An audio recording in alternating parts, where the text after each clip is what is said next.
Moi, c'est Dr. Alain Wonjouan, médecin entrepreneur. Si vous êtes nouveau sur la chaîne, sachez qu'ici, nous parlons d'entrepreneuriat, d'épanouissement, de création d'entreprise, de, de spiritualité et de développement personnel. Ici, nous parlons du concept développement SPE carré ou bien entrepreneur SPE carré. Dans les précédentes vidéos, vous avez constaté que nous avons parlé des objectifs. Aujourd'hui, nous parlons du deuxième point, deuxième objectif de notre vision entrepreneuriale. Nous avons expliqué que ici, sur cette chaîne, nous voulons apprendre à tous les jeunes comment construire l'entreprise à partir du développement SPE carré, c'est SPEEC. Alors, nous les apprenons comment construire l'entreprise, c'est le C que vous voyez sur la formule. Et nous les expliquons qu'on ne peut pas créer une entreprise si on n'est pas épanoui, c'est le premier E. On ne peut pas être épanoui si on n'entreprend pas, nous avons dit. Et on ne peut pas être un entrepreneur si on n'a pas une personnalité forte, c'est le P que vous voyez sur la formule, et on ne peut pas avoir une personnalité forte si on n'a pas une spiritualité forte. Là, vous comprenez donc avec nous qu'on ne peut pas vouloir créer une entreprise si on n'a même pas la foi qu'on va réussir. Il faut croire en sa vision. Il faut croire qu'on a la personnalité, qu'on est la personne ressource nécessaire pour capable de créer cette entreprise. Il faut croire qu'on a ce développement personnel nécessaire pour créer l'entreprise. Il faut vraiment croire que tout va aller bien. Parce que si on croit qu'il y aura un bémol, là, il y a un problème. Donc, notre état mental, notre spiritualité doit être prise en considération dans la création de l'entreprise. Aussi, il faut noter que dans cette vision entrepreneuriale, nous mettons l'accent sur le sens de l'entrepreneuriat. Car nous avons expliqué tout dans les vidéos précédentes que même les voleurs sont des entrepreneurs, même les criminels, mais ils entreprennent aussi le vol, le crime. Mais ici, nous s'imposons, en fait, nous expliquons à la jeunesse que l'entrepreneuriat que nous implémentons ici, c'est dans le sens du créateur.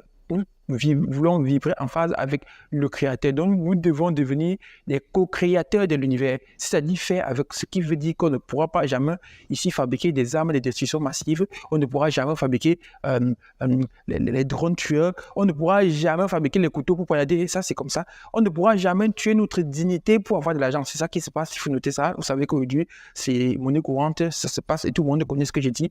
Alors, aujourd'hui, nous voulons expliquer à la jeunesse ce que c'est que la spiritualité universelle. C'est ça qu'on va développer ici. Alors ici, le premier objectif, le deuxième objectif que nous développons sur cette vidéo, c'est de construire une jeunesse vigoureuse. J'ai dit bien vigoureuse, fruit d'un développement personnel efficace bâti sur le socle de la spiritualité universelle. Ça, c'est ce qu'il faut comprendre dans ce deuxième objectif, c'est-à-dire construire une jeunesse vigoureuse, fruit d'un développement personnel efficace bâti sur le socle de la spiritualité universelle. Alors, quand je parle de jeunesse vigoureuse, comprenez que votre jeunesse est une vigueur. Alors, celui qui perd sa jeunesse a tout perdu sa vie. Alors, dans la jeunesse, on a tout pour pouvoir développer tout ce qu'on veut. Donc, faites attention à ce qui s'appelle, faites attention à vos 20 ans, 30 ans et maximum 40 ans. Puisqu'à partir de 40 ans, 45 ans, alors le corps commence à s'affaisser et tout entre dans la résistance. Donc, votre jeunesse doit être assez vigoureuse. Votre jeunesse doit être vivante, puisqu'elle est déjà vigoureuse. Elle doit pouvoir avoir un développement personnel efficace, c'est-à-dire vous devez vous développer en fonction de vos objectifs, en fonction de votre vision. Donc, c'est dans cet objectif, nous voulons enseigner à la jeunesse comment construire une vision, comment développer une personnalité efficace, parce que c'est pas tout le monde qui fait n'importe quoi. C'est ça la différence entre nous. Alors, nos corps sont différents, nos moyens de voix sont différents, nos mindsets sont différents.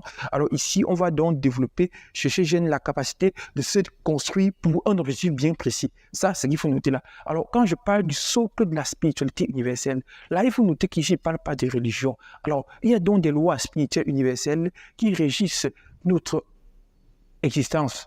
Nous savons bien, alors la loi de la croyance, la loi de la foi, la croyance qui produit la foi, le don, en fait, toutes ces lois. Ainsi, on peut aussi oublier la loi de l'apoptose cellulaire qui est la mort programmée des cellules. Donc, en fait, nous allons ensemble décortiquer au fil du temps ces différentes lois sur lesquelles doit reposer notre existence afin de construire cette vision entrepreneuriale digne de l'humain. L'objectif ici, c'est de respiritualiser l'humain, car nous notons qu'actuellement, si nous sommes dans une crise de perte de bon sens. Alors, notez bien, la jeunesse est dans une crise de perte de bon sens et donc nous allons essayer par tous les moyens possibles de participer à la construction de l'humain digne d'être assis à la table du divin. Je pense que c'est ce qu'il faut noter là. Alors, si vous êtes intéressé par cette vision, alors cliquez sur la cloche de notification pour ne pas rater la prochaine vidéo, puisque la prochaine vidéo nous parlera du troisième objectif de notre vision. Alors, ça se suit et tous ces 11 vidéos qui vont suivre, nous vous expliquerons comment nous allons décortiquer notre vision à 11 pseudo-objectifs qui seront décortiqués au fil du temps. Merci pour votre aimable attention et à la prochaine. Ciao!